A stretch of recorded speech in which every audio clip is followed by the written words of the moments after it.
नमस्कार प्रिय विद्यार्थियों, आप सभी का स्वागत है आपके अपने यूट्यूब चैनल को करिकुलर मास्टर में। आज के वीडियो के माध्यम से हम लोग चर्चा करेंगे बीए फोर्थ सेमेस्टर के बारे में। हिंदी अनुवाद का एक क्वेश्चन पेपर है जिसके बारे में हम चर्चा करेंगे। टॉप 100 एमसीक्यूज के बारे में बहुत ही बारीकी के साथ मैं आपको बताने वाला हूँ। आपको बता दूं कि ये जो क्वेश्चन पेपर है 2025 का है और सभी विश्वविद्यालय के लिए इंपॉर्टेंट है। आप किसी भी यूनिवर्सिटी की किसी भी कॉलेज में पढ़ रहे हैं तो आपके लिए लेक्चर बहुत ही महत्वपूर्ण है। आपको बता दूं कि जैसे आप बुंदेलखंड यूनिवर्सिटी झांसी में पढ़ रहे हैं तो आपके लिए इंपॉर्टेंट है। सिद्धार्थ यूनिवर्सिटी के लिए इंपॉर्टेंट है। डीडीयू के लिए इंपॉर्टेंट है। ठीक है। राम मनोहर लोहियावत विश्वविद्यालय के लिए इंपॉर्टेंट है। वीर बहादुर सिंह पूर्वांचल विश्वविद्यालय, महात्मा गांधी काशी विद्यापीठ, जन नायक चंद्रशेखर बलिया विश्वविद्यालय। वैसे जन नायक चंद्रशेखर बलिया विश्वविद्यालय का पेपर आपका लिखने वाला होगा, राम मनोहर लोहिया का भी लिखने वाला होगा, लेकिन इंपॉर्टेंट इन सभी के लिए होगा क्योंकि इसमें जानकारी आप बहुत पाने वाले हैं। ठीक है। अच्छा, ऑब्जेक्टिव पेपर जैसे बुंदेलखंड यूनिवर्सिटी झांसी का ऑब्जेक्टिव होगा, सिद्धार्थ यूनिवर्सिटी का ऑब्जेक्टिव होगा, डीडीयू का ऑब्जेक्टिव होगा। इसके अलावा आपका छत्रपति साहू जी महाराज कानपुर विश्वविद्यालय का ऑब्जेक्टिव होगा। ठीक है। इसके अलावा चौधरी चरण सिंह मेरठ का ऑब्जेक्टिव होगा। ठीक है। लखनऊ विश्वविद्यालय का ऑब्जेक्टिव होगा। इसके अलावा आपका ऑब्जेक्टिव होगा क्या नाम है, डॉक्टर भीमराव अम्बेडकर आगरा विश्वविद्यालय का, मासा कुंभरी का, राजा महेंद्र प्रताप सिंह स्टेट यूनिवर्सिटी का, एमजे प्यारू बरेली का। इन सभी का पेपर ऑब्जेक्टिव होगा। तो इन सभी के लिए बहुत ही महत्वपूर्ण है। बहुत ही महत्वपूर्ण प्रश्नों के बारे में हम चर्चा करेंगे। ऐसे लेक्चर्स आपको और कहीं पर नहीं दिखेंगे क्योंकि ये क्वेश्चन पेपर ही है। विभिन्न विश्वविद्यालय के क्वेश्चन पेपर को मैं लेकर के आता हूँ और आपके समक्ष सॉल्व करवाने का प्रयास करता हूँ। ठीक है। आपकी परीक्षा के लिए बहुत ही बेस्ट रहेगा ये।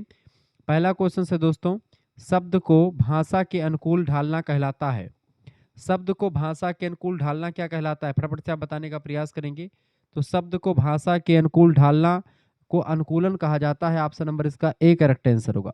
यानी जब हम किसी विदेशी भाषा को अपनी भाषा की प्रकृति में, अपनी भाषा के उच्चारण के अनुसार बदल लेते हैं तो उसको हम अनुकूलन कहते हैं। अंग्रेजी में एडॉप्टेशन कहा जाता है इसी को। ठीक है। जैसे हॉस्पिटल शब्द था, हॉस्पिटल को हमने क्या कर लिया, हॉस्पिटल शब्द से बन गया अस्पताल शब्द। अस्पताल शब्द जो है ये हॉस्पिटल का ही एक प्रकार से टूटा फूटा रूप है। हॉस्पिटल से बन गया क्या, हा का हा, हॉस्पिटल। ठीक है। आप लिखिएगा हॉस्पिटल। ठीक है।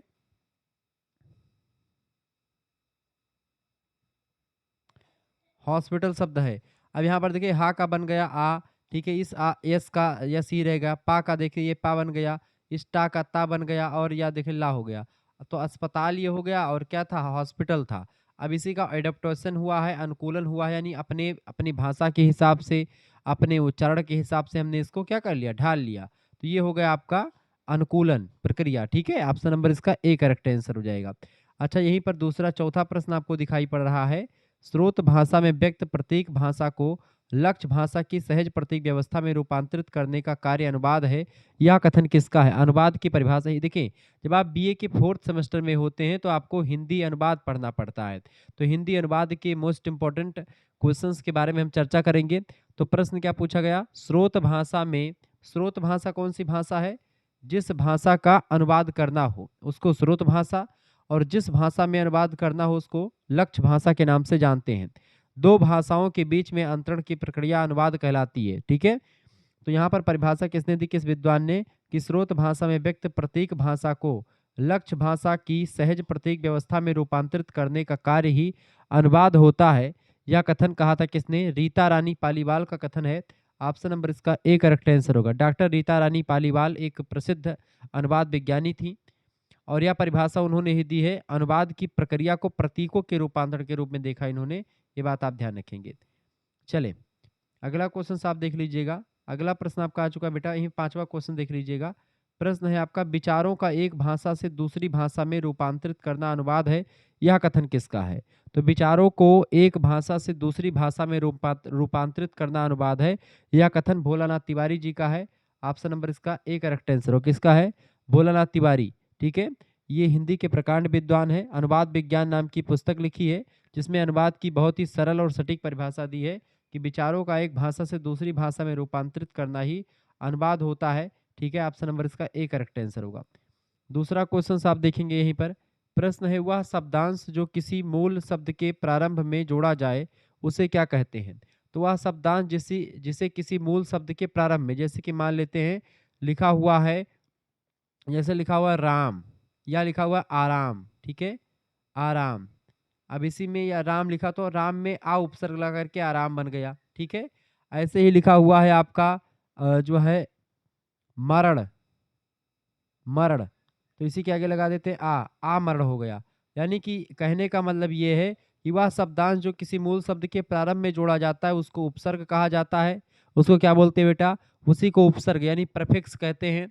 जो शब्द किसी शब्द के आगे लग करके उसका अर्थ बदल देता है, जैसे हार के आगे, ठीक है। हार शब्द है, हार का मतलब होता है गहना भी होता है और हार माने हारना भी होता है।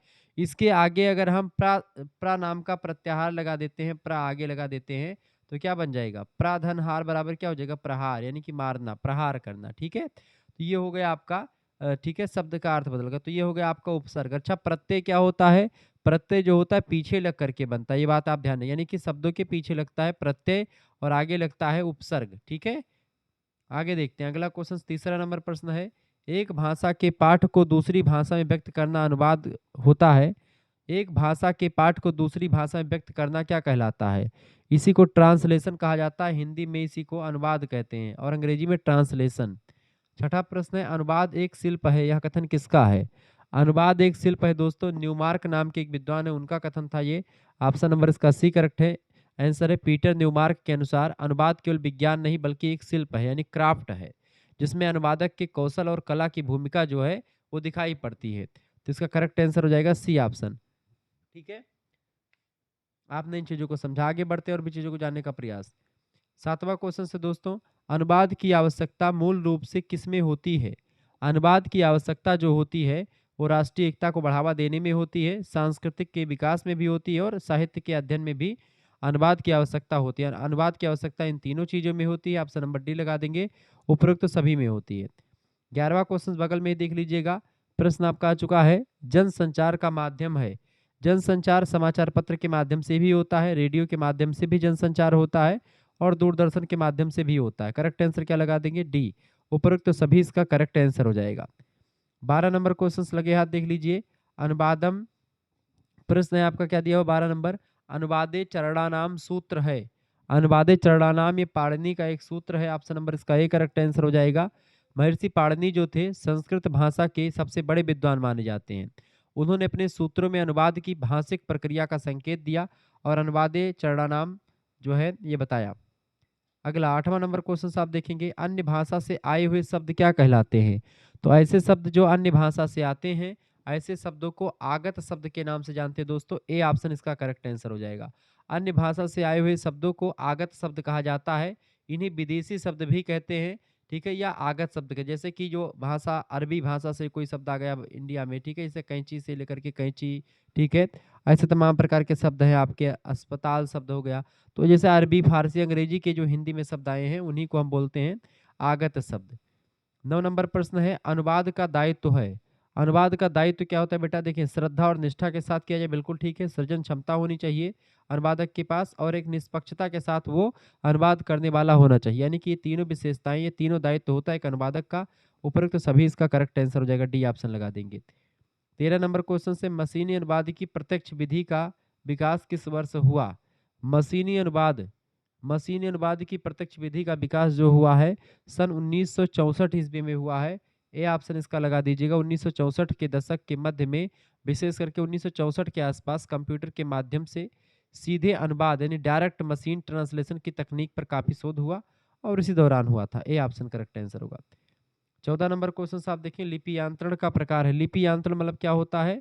लिपि यांत्रण में ध्वनि के आधार पर जो शब्द की संरचना होती है उसके आधार पर जो है उसको हम अलग करते हैं, ठीक है। तो लिपि यांत्रण का प्रकार इनमें से क्या होता है? देखें, ध्वन्यात्मक, मार्फोलॉजी और मिश्रित, तीनों प्रकार का लिपि यांत्रण होता है। डी ऑप्शन लगा देंगे, उपरोक्त तो सभी करेक्ट आंसर हो जाएगा, ठीक है। लिपि यांत्रण में जैसे आपने लिखा है राम, अब इसी राम को हमने लिख दिया ये क्या है? ये लिपियांतरण हो गया, ठीक है, ये राम लिपियांतरण हो गया। ये लिपि है देवनागरी की और ये लिपि किसकी है? ये लिपि है आपकी रोमन लिपि, ठीक है। 10वां क्वेश्चन आप देखें दोस्तों, 10वां क्वेश्चन आपका आ चुका, अनुवादक से अपेक्षा रहती है, बताएं अनुवादक से क्या अपेक्षा रहती है? फटाफट से आप बताने का प्रयास करेंगे, एक अनुवादक से क्या अपेक्षा रहती है, फटाफट से आप बताएं। 10वां नंबर प्रश्न है, अनुवादक से अपेक्षा रहती है एक विश्वसनीयता की कि अच्छा अनुवाद करेगा, विश्वास करने योग्य होगा, अभिव्यक्ति पर पूर्ण नियंत्रण की, बिल्कुल ठीक बात है, विषय के अनुरूप भाषा विधान की। सही बात है, यानी कि अनुवादक से ये अपेक्षा की जाती है कि ऐसा करेगा वो अच्छे काम। डी ऑप्शन इसका करेक्ट आंसर होगा, उपरोक्त सभी। ठीक है, उपरोक्त सभी इसका करेक्ट आंसर हो जाएगा। अनुवादक विश्वसनीय होना चाहिए, उसका भाषा पर पूरा अधिकार होना चाहिए और उसे विषय की गहराई का ज्ञान पूरा होना चाहिए। ठीक है, ये बात आप ऐसे ही आपको तमाम सारे प्रश्न की पीडीएफ नोट्स आपको मिल जाएंगे। कई सारे क्वेश्चन पेपर मैंने सॉल्व करवा रखे हैं, सब कुछ आपको मिल जाएगा। मात्र आपको अगर पीडीएफ नोट्स प्राप्त करना तो 100 रुपये फीस आपको लगती है। 9984 039 139 पर आप एसएमएस कर दीजिएगा। हमारा दूसरा चैनल है शुक्ला डी पॉइंट, वहाँ पर सभी सब्जेक्ट की तैयारी भी होती है। लिखित टाइप का मॉडल पेपर, ऑब्जेक्टिव टाइप का क्वेश्चन पेपर, सब कुछ सॉल्व फॉर्म में विथ आंसर शीट आपको मिल जाएगा। आपको कहीं पर भटकना नहीं पड़ेगा। आप इस नंबर पर व्हाट्सएप पर एसएमएस कर दीजिएगा अपना नाम, अपनी यूनिवर्सिटी का नाम, अपने सब्जेक्ट के नेम और आप किस सेमेस्टर में हैं अपने सेमेस्टर का नाम लिख करके भेज दीजिएगा। ठीक है, फोर्थ सेमेस्टर की फीस मात्र 100 रुपये रखी गई है। जिन बच्चों को मात्र 100 रुपये फीस जमा करके पीडीएफ नोट्स प्राप्त करने हैं, ठीक है, ऑब्जेक्टिव का पीडीएफ नोट्स और लिखने वाला पीडीएफ नोट्स, दोनों टाइप का पीडीएफ नोट्स आपको मिलेगा। अति लघुत्तरी, लघुत्तरी, दीर्घोत्तरी वाला पीडीएफ नोट्स भी मिलेगा और ऑब्जेक्टिव का भी कम से कम 3 से 4 प्रैक्टिस सेट आपको मिल जाएगा 100 क्वेश्चंस के, जिसको आप सॉल्व कर लेंगे। मतलब सॉल्व करके मैं दूंगा विथ आंसर शीट, यानी आंसर शीट भी नीचे लगी रहेगी, बस उसको आप देख लीजिएगा, उससे बाहर कुछ भी नहीं आएगा। ठीक है, बाकी वीडियोस हमारे शुक्ला डी पॉइंट चैनल पर आपको बहुत सारा मिल जाएगा और इस पर को करिकुलर मास्टर पर भी मिल जाएगा। तो इस चैनल को भी सब्सक्राइब कर लीजिएगा। मात्र 100 रुपये फीस में सब कुछ आपको मिल जाएगा। केवल हिंदी का नहीं बल्कि geography, polity, Hindi, Sanskrit, history, शिक्षा शास्त्र, समाज शास्त्र, गृह विज्ञान, ठीक है, सभी सब्जेक्ट का आपको इसके अलावा आपका इकोनॉमिक्स का, ऑब्जेक्टिव का बहुत सारा नोट्स आपको मिल जाएगा। सभी का तैयार कर लिया गया। तो आपको मात्र 100 रुपये फीस जमा करने हैं और उसका स्क्रीनशॉट भेजना, आपको जोड़ दिया जाएगा। ठीक है, चलिए फिर मिलते हैं हम, मतलब कि आगे बढ़ते हैं और भी चीज़ों को जानने का प्रयास। सभी सब्जेक्ट का आपको मिल जाएगा। जैसे आप खुद ही सोचो, एक सब्जेक्ट की आपकी सीरीज खरीदते हैं, कम से कम 60 रुपये की पड़ती है। आप 4-5 सब्जेक्ट की सीरीज खरीदें, कितने की पड़ेगी? कम से कम 300-400 रुपये आपके खर्च हो जाने हैं। वो खर्चा आपका बच जाता है जब आप केवल 100 रुपये फीस जमा करके हमसे जुड़ जाते हैं तो। क्योंकि आपको पीडीएफ नोट्स भी मिलता है और वीडियो लेक्चर्स भी मिलता है, व्हाट्सएप ग्रुप पे भी मिलता है, सब कुछ आपको मिल जाता है। तो आपके लिए बड़ा फ़ायदेमंद रहेगा। ठीक है, शुक्ला स्टडी पॉइंट चैनल जो है उसी का एक भाग है को करिकुलर मास्टर, ये बात आप ध्यान रखेंगे। चले, 15 नंबर क्वेश्चन आपका आ चुका है। मशीनी अनुवाद का इतिहास लगभग कितना पुराना है? 15 नंबर, फटाफट से आप बताने का प्रयास करेंगे। मशीनी अनुवाद, फटाफट से आप, मशीनी अनुवाद का जो इतिहास है वो लगभग कितना पुराना है? तो 50 साल पुराना है। ऑप्शन नंबर इसका ए करेक्ट आंसर हो जाएगा। ठीक है, 1950 के दशक में जैसे जॉर्ज टाउन आईवीएम का प्रयोग शुरू हुआ, वहाँ से आप देखते थोड़ा थोड़ा बहुत मात्रा में ये अनुवाद शुरू हुआ, लेकिन 1964 में विशेष करके। भावात्मक साहित्य में क्या आता है? भावात्मक साहित्य में क्या आता है? 19 नंबर बताएंगे। भावात्मक साहित्य में कविता आपका आ गया, उपन्यास आ गया, नाटक आ गया, ये सब भावात्मक साहित्य के अंतर्गत ही आते हैं। डी ऑप्शन लगा देंगे, उपरोक्त तो सभी करेक्ट आंसर हो जाएगा। अगला क्वेश्चन आपका आ चुका है 16 नंबर पर, सॉरी 20 नंबर क्वेश्चन देख लीजिएगा। अनुवाद विज्ञान पुस्तक के लेखक कौन है? अनुवाद विज्ञान पुस्तक को लिखा है भोलानाथ तिवारी साहब ने। ऑप्शन नंबर इसका ए करेक्ट आंसर हो जाएगा। हिंदी के प्रकांड भाषा विद्वान थे। ठीक है, ये बात आप ध्यान रखेंगे। क्लियर। अगला, सीधे अनुवाद पद्धति की अवस्था, 16 नंबर, सीधे अनुवाद पद्धति की अवस्था, विश्लेषण पहला। सीधे अनुवाद पद्धति की अवस्था, पहली अवस्था है विश्लेषण करना, फिर व्युत्पादन करना, फिर अंतरण करना। बिल्कुल सही बात है, डी ऑप्शन लगा देंगे। ये सारे जो है अवस्थाएं होती हैं अनुवाद की। ऑप्शन नंबर इसका डी करेक्ट आंसर होगा। अगला 17 नंबर प्रश्न, मशीनी अनुवाद का प्रथम घटक, सॉरी प्रमुख घटक। मशीनी अनुवाद में भाषा, मानव और कंप्यूटर तीनों की एक प्रकार से जरूरत पड़ती है। ऑप्शन नंबर एक, सफल मशीनी अनुवाद प्रणाली में भाषा यानी लैंग्वेज डाटा, मानव यानी संशोधन के लिए, चूंकि मशीनी अनुवाद हमेशा सही नहीं होता है, इमोशंस को नहीं पकड़ पाता वो, और सॉफ्टवेयर हार्डवेयर यानी कंप्यूटर का होना भी बहुत जरूरी है। डी ऑप्शन लगा देंगे, उपरोक्त तो सभी करेक्ट आंसर हो जाएगा। अगला क्वेश्चन आप देख लीजिएगा, 18 नंबर क्वेश्चन है। अनुवाद पुनरुक्ति नहीं है क्योंकि पुनरुक्ति निरर्थक होती है, यह कथन किसका है? अनुवाद पुनरुक्ति नहीं होती है क्योंकि पुनरुक्ति जो होती, पुनरुक्ति मतलब दोबारा से वही चीज कहना, वो एक निरार्थक होती पुनरुक्ति, उसका कोई मतलब नहीं होता है। ये इन्होंने कहा था, वात्स्यायन नाम के एक विद्वान है, उन्होंने कहा था। बी ऑप्शन करेक्ट आंसर हो जाएगा। ठीक है, महर्षि वात्स्यायन न्याय सूत्र के भाष्य में उन्होंने स्पष्ट किया कि अनुवाद केवल दोहराव नहीं होता बल्कि वह अर्थ की स्पष्टता और पुष्टि के लिए किया जाता है अनुवाद। 21 नंबर क्वेश्चन से, अनुवाद अभिज्ञान शकुंतलम का अंग्रेजी भाषा में अनुवाद विलियम जोन्स ने कब किया था? फटाफट से आप बताएंगे। अभिज्ञान शकुंतलम जो कालिदास की रचना है, ठीक है, तो उनकी विश्व प्रसिद्ध रचना है। 1789 ईस्वी में, 1789 ईस्वी में दोस्तों इसका अनुवाद किया गया था। ठीक है, किसके द्वारा? सर विलियम जोन्स के द्वारा अनुवाद किया गया था। ठीक है, और भारतीय साहित्य का परिचय पश्चिमी जगत से हुआ अभिज्ञान शकुंतलम के द्वारा। बी ऑप्शन इसका करेक्ट आंसर होगा। अगला क्वेश्चन आप देखेंगे, 22 नंबर क्वेश्चन है। अनुवाद शब्द मूलतः मूलतः यौगिक शब्द है। अनुवाद शब्द जो है ये संस्कृत का एक यौगिक शब्द है। ठीक है, ऑप्शन नंबर इसका ए करेक्ट आंसर हो जाएगा। ठीक है, अनुवाद शब्द संस्कृत की वद यानी बोलना धातु, मतलब कि वद धातु, वद माने होता है बोलना, उसमें अनु उपसर्ग लगा हुआ है और घने प्रत्यय लास्ट में लग करके बना हुआ है, यानी कि बाद में कहने को अनुवाद कहा जाता है, फिर से कहना, पुनः कथन। ठीक है, 25 नंबर, मशीनी अनुवाद के विश्लेषण की प्रक्रिया को किस नाम से जाना जाता है? तो इसी को हम पार्सिंग के नाम से जानते हैं। ऑप्शन नंबर इसका ए करेक्ट आंसर होगा। कंप्यूटर भाषा में पार्सिंग वह प्रक्रिया है जिसमें वाक्य की संरचना और उसके व्याकरणिक घटकों का विश्लेषण किया जाता है। अगला क्वेश्चन आपका आ चुका है, देख लीजिए 26 नंबर क्वेश्चन है। स्रोत भाषा एवं लक्ष्य भाषा के मध्य एक सेतु की भूमिका निभाता है। स्रोत भाषा और लक्ष्य भाषा के बीच में एक पुल के रूप में काम करता है एक अनुवादक। ठीक है, ऑप्शन नंबर इसका ए करेक्ट आंसर हो जाएगा। 23 नंबर क्वेश्चन है दोस्तों, प्रश्न है, एक भाषा की पाठ्य सामग्री को दूसरी भाषा की समानार्थक पाठ्य सामग्री से प्रतिस्थापन ही अनुवाद है, यह कथन बताएं किसका है? 23 नंबर, फटाफट से आप बताएंगे। एक भाषा की पाठ्य सामग्री को दूसरी भाषा की समानार्थक पाठ्य सामग्री से प्रतिस्थापन करना ही अनुवाद है, इस कथन को कैटफोर्ड नाम के एक विद्वान उन्होंने कहा था। ऑप्शन नंबर इसका सी करेक्ट आंसर हो जाएगा। जेसी कैटफोर्ड पूरा नाम है, एक प्रसिद्ध अनुवाद सिद्धांतकार माने जाते हैं ये। ठीक है, उन्होंने अनुवाद को टेक्सचरल मटेरियल के प्रतिस्थापन के रूप में परिभाषित किया है। ठीक है, यानी समानार्थक पाठ्य सामग्री के प्रतिस्थापन को अनुवाद कहा। अगला 24 नंबर क्वेश्चन से, अनुवाद की प्रमुख प्रक्रियाएं सर्वस्वीकृत हैं। 24 नंबर, अनुवाद की प्रमुख प्रक्रियाएं सर्वस्वीकृत हैं।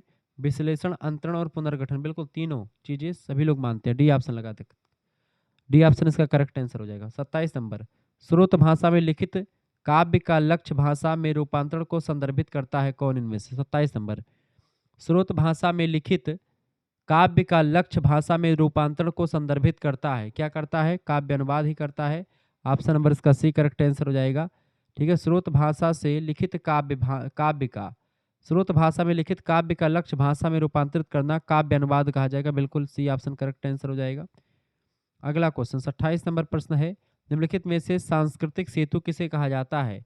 सांस्कृतिक सेतु दोस्तों, अनुवाद को ही सांस्कृतिक सेतु कहते हैं, क्योंकि अनुवाद केवल शब्दों का परिवर्तन नहीं होता है, दो भिन्न भिन्न संस्कृतियों को जोड़ने का, उसको अलग करने का काम मतलब उसको जोड़ने का काम करता है, इसीलिए सांस्कृतिक सेतु भी कहा जाता है। 31 नंबर क्वेश्चन है आपका, मूल रचना के प्रत्येक शब्द के लिए शब्द रखने के कारण शाब्दिक अनुवाद को कहा जाता है, बताएं।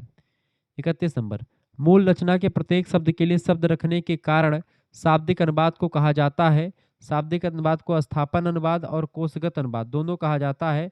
ऑप्शन नंबर इसका सी करेक्ट आंसर होगा, क्योंकि एक शब्द के स्थान पर दूसरा शब्द रखते हैं इसलिए इसको स्थापन अनुवाद कहते हैं।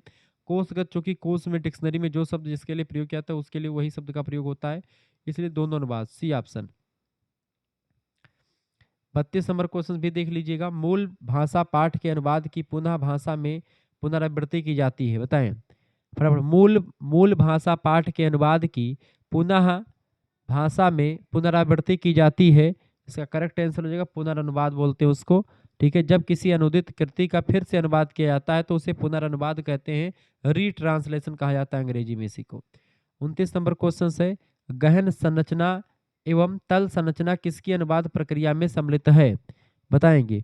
गहन संरचना और तल संरचना किसकी अनुवाद प्रक्रिया में शामिल है? तो नाइडा के।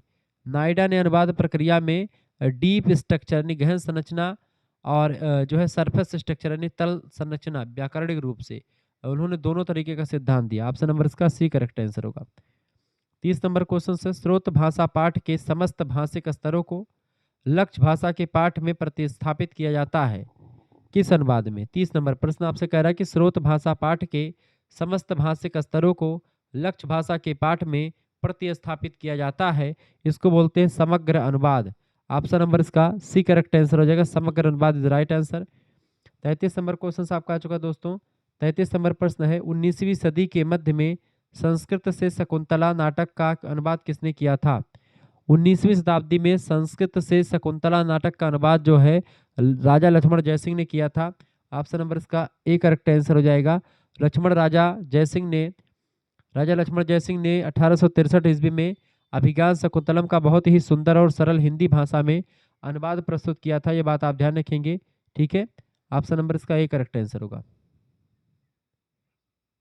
अगला 34 नंबर प्रश्न आपका आ चुका है, सर्वप्रथम अंकगणित का अनुवाद अरबी भाषा में किसने किया था? 34 नंबर। सर्वप्रथम अंकगणित का मतलब अनुवाद अरबी भाषा में किसने किया था? मोहम्मद इब्न ख्वारिज़मी ने किया था। ऑप्शन नंबर इसका सी करेक्ट आंसर हो जाएगा। एक महान गणितज्ञ थे ये ख्वारिज़मी। भारतीय गणित और अंक प्रणाली में अंक प्रणाली का अरबी भाषा में परिचय करवाया, जिससे बाद में अलजेब्रा यानी बीजगणित का विकास जो है होता है। ऑप्शन नंबर इसका सी करेक्ट आंसर होगा। 37 नंबर क्वेश्चन से हिंदी का प्रथम पर्यायवाची कोश कब प्रकाशित हुआ था? पर्यायवाची कोश को ही अंग्रेजी में थियारस कहते हैं, ठीक है। तो थियारस भी पूछा जा सकता है अंग्रेजी, इसमें क्या होता है अगर अनुवाद में पूछा जाए तो आप बता दीजिएगा। पर्यायवाची कोश को ही थियारस कहते हैं। हिंदी का प्रथम पर्यायवाची कोश कब प्रकाशित हुआ था? 1935 में। ऑप्शन नंबर इसका ए करेक्ट आंसर हो जाएगा। जॉर्ज स्टाइनर ने अपनी प्रसिद्ध पुस्तक आफ्टर बेबल में अनुवाद को एक गहरी बौद्धिक और रचनात्मक प्रक्रिया माना है। ये बात आप ध्यान रखेंगे। 38 नंबर क्वेश्चन आप देखेंगे, विशेष शीर्षक सूची में पाए जाने वाले पद होते हैं। 38 नंबर, विशेष शीर्षक सूची में पाए जाने वाले पद को हम विशिष्ट पद कहते हैं। ऐसे पद जो विशिष्ट या विशेष सूचक शीर्षक सूची में पाए जाने वाले होते हैं उनको हम विशिष्ट शब्द कहते हैं, स्पेसिफिक शब्द कहते हैं, ठीक है। ये बात आप ध्यान रखेंगे। 35 नंबर क्वेश्चन से, रिडल ऑफ द यूनिवर्स पुस्तक किसने लिखी है? रिडल ऑफ द यूनिवर्स पुस्तक के लेखक हैं अर्नेस्ट हैकल। ऑप्शन नंबर इसका डी करेक्ट आंसर हो जाएगा। अर्नेस्ट हैकल जो थे एक प्रसिद्ध जीव विज्ञानी थे, एक दार्शनिक भी थे, ठीक है। उन्होंने इस पुस्तक में विकासवाद और ब्रह्मांड के रहस्यों पर चर्चा करी है। ये बात आप ध्यान रखेंगे। आगे देखते हैं। अगला क्वेश्चन आपके स्क्रीन पर आ चुका दोस्तों। प्रश्न है 36 नंबर क्वेश्चन आप देखेंगे। प्रश्न है, अनुवाद क्रिया तो एक जीवंत खोज है, यह कथन किसका है? अनुवाद क्रिया तो एक जीवंत खोज है, यह कथन किसका है? यह कथन जॉर्ज स्टाइनर का है। जॉर्ज स्टाइनर, ऑप्शन नंबर इसका ए करेक्ट आंसर हो जाएगा। जॉर्ज स्टाइनर का कथन है ये, ठीक है। आफ्टर बोबेल नाम की पुस्तक में उन्होंने ये चीज बताई है। 39 नंबर क्वेश्चन है। प्रश्न, किसी संस्कृति से संबंध पूरा कथाओं, पुराण, मिथक, पौराणिक और मिथकीय चरित्रों का चरित्र व घटनाओं का परिचय देते हैं। बताएं, किसी संस्कृति से संबंधित पुरा कथाओं, पुराण, मिथक, पौराणिक और मिथकीय चरित्रों व घटनाओं का परिचय देते हैं। पुराण और मिथक कोश जो होते हैं वो देते हैं, ठीक है। ऑप्शन नंबर इसका ए करेक्ट आंसर हो जाएगा। आगे देखते हैं। अगला क्वेश्चन आपका चुका 40 नंबर क्वेश्चन से दोस्तों। प्रश्न है, निम्नलिखित में से देशज शब्द नहीं है इनमें से, बताएं देशज शब्द इनमें से कौन सा नहीं? 40 नंबर, फटाफट से आप बताने का प्रयास करेंगे। निम्नलिखित में से देशज शब्द नहीं है इनमें से, बताएं। तो मीटर जो है देशज शब्द नहीं है, मीटर विदेशी शब्द है। बाकी लोटा, खिड़की, जूता, ये सब ठीक है। ये सब आप कटोरा, पगड़ी, इसके अलावा और भी तमाम प्रकार के शब्द है, खटिया, मचिया, लुटिया, ये सारे शब्द जो है आपके देशज शब्द के अंतर्गत आते हैं, जिनका कोई अता पता नहीं कि कहाँ से निकले हैं, कहाँ से इनकी उत्पत्ति हुई है। लोटा, खिड़की, जूता, ये सब जो है देशज शब्द है, जबकि मीटर एक विदेशी शब्द है, खास करके अंग्रेजी भाषा का शब्द है। 43 नंबर क्वेश्चन से, जो शब्द सामान्य एवं परिभाषित दोनों रूपों में प्रयुक्त होता है उसे क्या कहते हैं? ऐसे शब्दों को बेटा जो सामान्य और परिभाषित दोनों रूपों में प्रयुक्त होते हैं, ऐसे शब्दों को अर्ध परिभाषिक शब्द कहते हैं। ऑप्शन नंबर इसका सी करेक्ट आंसर हो जाएगा। 44 नंबर क्वेश्चन से, प्रत्येक भाषा की सामान्य अभिव्यक्ति के मूल आधार होते हैं। प्रत्येक भाषा की सामान्य अभिव्यक्ति के मूल आधार सामान्य शब्द ही होते हैं। ऑप्शन नंबर इसका ए करेक्ट आंसर हो जाएगा।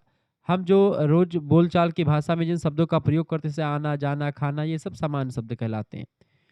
41 नंबर क्वेश्चन से, भाषा की सबसे छोटी सार्थक और स्वतंत्र इकाई, भाषा की सबसे छोटी सार्थक यानी जिसका अर्थ भी निकले और स्वतंत्र इकाई को शब्द कहते हैं दोस्तों। ऑप्शन नंबर इसका बी करेक्ट आंसर हो जाएगा। वर्ण की सबसे छोटी इकाई, वर्ण सबसे छोटी इकाई है लेकिन सार्थक इकाई नहीं है वो, क्योंकि वर्णों का कोई अर्थ नहीं होता। तो वर्ण सबसे छोटी इकाई है लेकिन सार्थक और स्वतंत्र इकाई शब्द को ही माना जाता है, क्योंकि शब्द अपना एक अलग अर्थ देता है। 42 नंबर क्वेश्चन से, परिभाषिक शब्द वह होता है जिसका प्रयोग किसी विशेष अर्थ में संकेत रूप में किया जाता है। यह कथन बताएंगे। 42 नंबर क्वेश्चन आपका आ चुका है।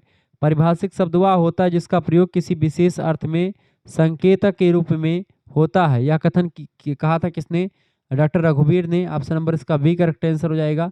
डॉक्टर रघुवीर ने परिभाषिक शब्दावली निर्माण में बहुत बड़ा योगदान दिया और उन्होंने बताया कि ये शब्द समान ना होकर के किसी विशेष शास्त्र के लिए नियत रहते हैं, उसका अर्थ परिभाषा सफिक्स होता है।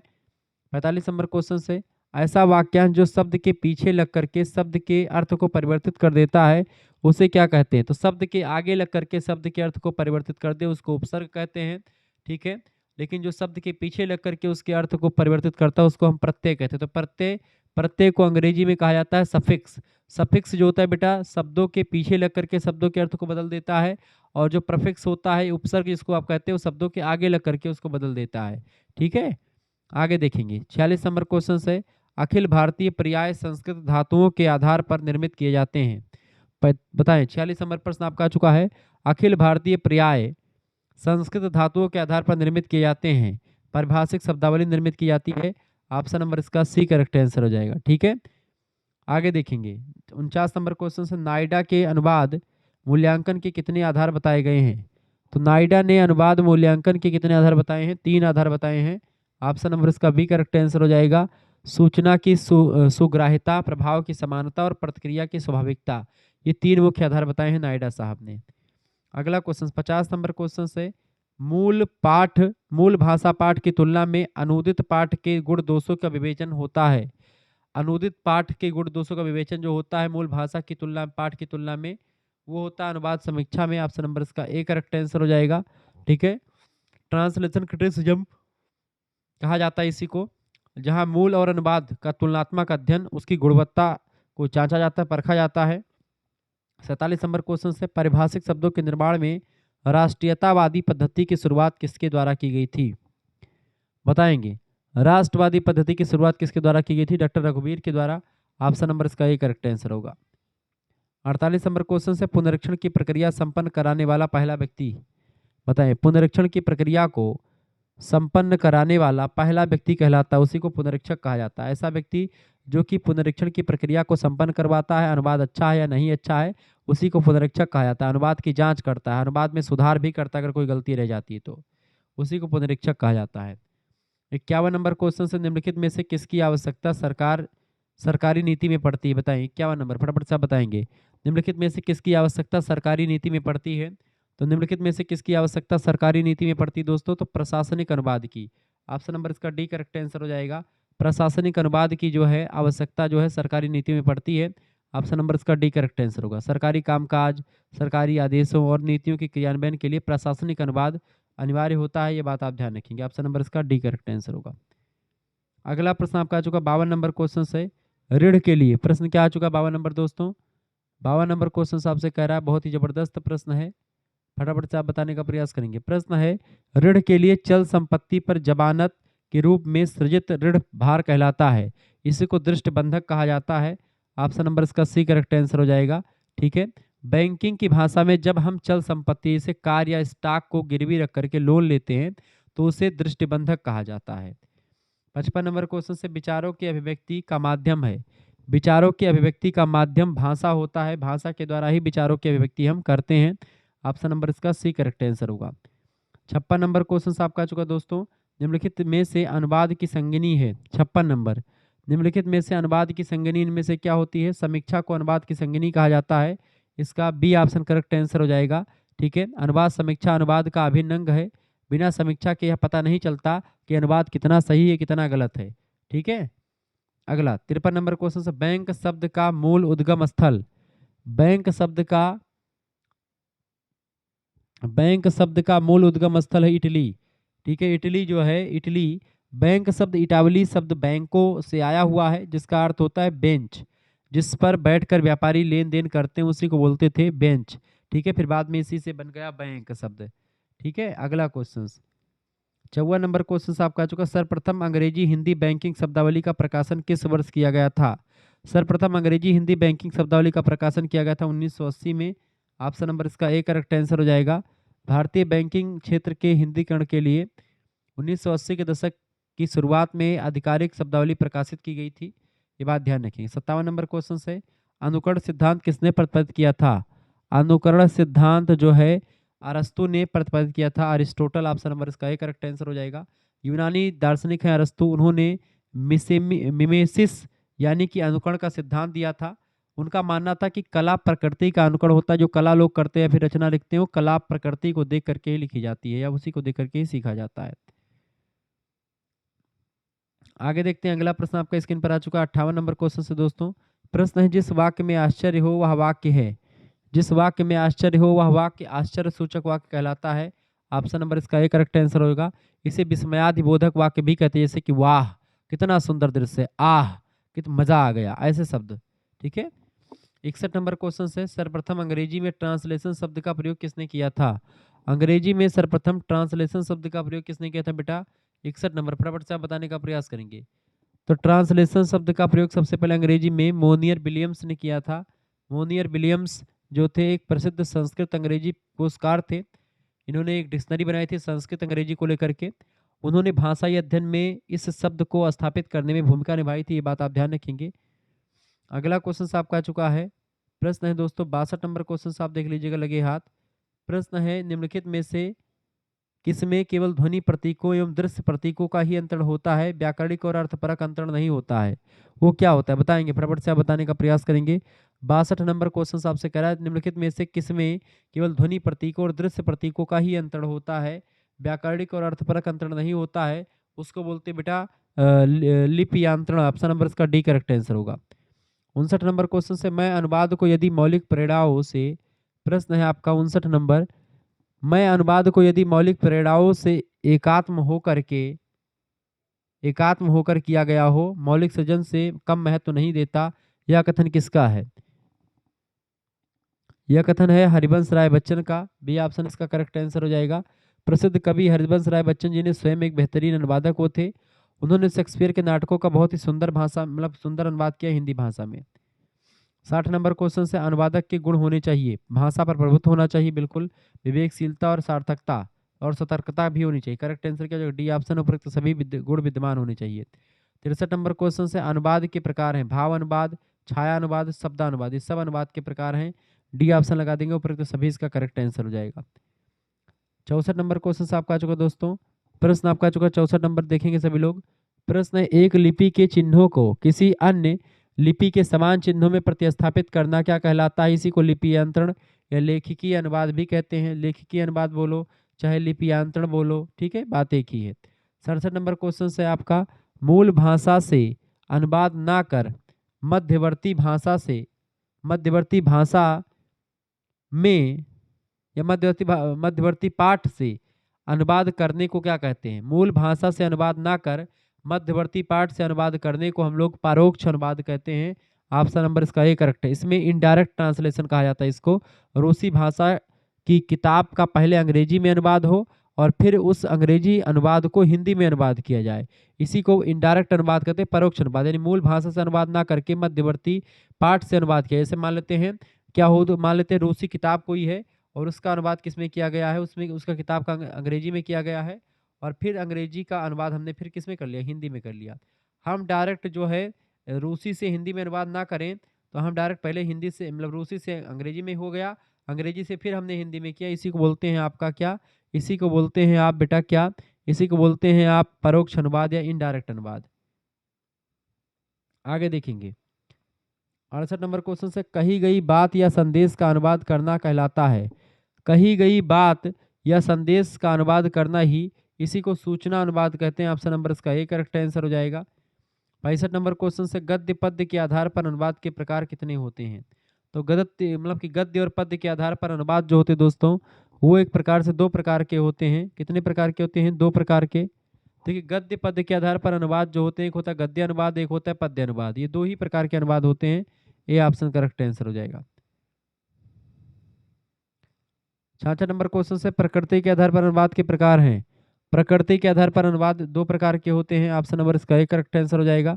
ठीक है, साहित्यिक अनुवाद और इतर साहित्यिक यानी तकनीकी अनुवाद, ये दो अनुवाद होते हैं।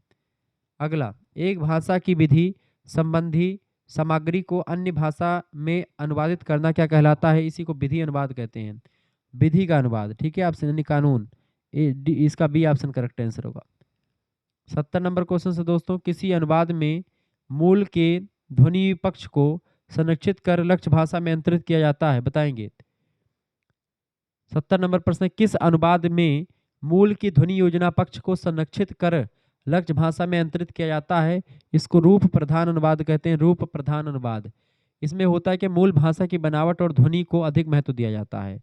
73 नंबर क्वेश्चन से पुनरीक्षक के लिए अपेक्षित गुण क्या होता है? एक पुनरीक्षक के लिए देखिए विषय का समय ज्ञान होना चाहिए, अच्छे खासा ज्ञान, भाषा का विश्लेषण करने की क्षमता भी ठीक ठाक होनी चाहिए, और तटस्थता यानी कि कोई भी अनुवाद करे तो फिर अपने आपकी बातें उसमें नहीं झुकना चाहिए, जो बातें जैसी है उसको वैसे ही करना चाहिए, कोई लाग लपेट की बातें नहीं करनी चाहिए, ये बात आप ध्यान रखेंगे। तो ऑप्शन नंबर इसका डी करेक्ट आंसर होगा। 74 नंबर क्वेश्चन आप देख लीजिएगा, दो शब्दों के योग से नए शब्दों के निर्माण को क्या कहते हैं? 74 नंबर, दो शब्दों के योग से नए शब्द का निर्माण जो होता है उसको हम लोग समास पद्धति के द्वारा कहते हैं, समास पद्धति। जब दो स्वतंत्र शब्द मिलकर के एक नया अर्थपूर्ण शब्द बनाते हैं उसे हम व्याकरण में समास के नाम से जानते हैं, ठीक है। और जब दो अलग अलग शब्द बन जाते हैं एक ही शब्द से निकल करके अलग अलग अर्थ देते हैं तो उसको हम संधि कहते हैं। 71 नंबर क्वेश्चन से, अधिक भाषाओं का प्रयोग देश की बहुभाषिक स्वरूप की अभिव्यक्ति है तथा हमारे सांस्कृतिक स्वास्थ्य के प्रति उपयोगी थी, यह कथन किसका है? बताएंगे। अधिक भाषाओं का प्रयोग देश की बहुभाषिक स्वरूप की अभिव्यक्ति है तथा हमारे सांस्कृतिक स्वास्थ्य के लिए उपयोगी है या प्रति उपयोगी है, यह कथन किसका है? यह कथन है दोस्तों पंडित जवाहरलाल नेहरू का, ठीक है। उन्होंने भारतीय एकता को ध्यान में रख करके कहा था, अनेकता में एकता की बात करते हुए। अगला क्वेश्चन आपका 72 नंबर क्वेश्चन है, पुनरीक्षण की प्रक्रिया में कार्य सम्मिलित होते हैं।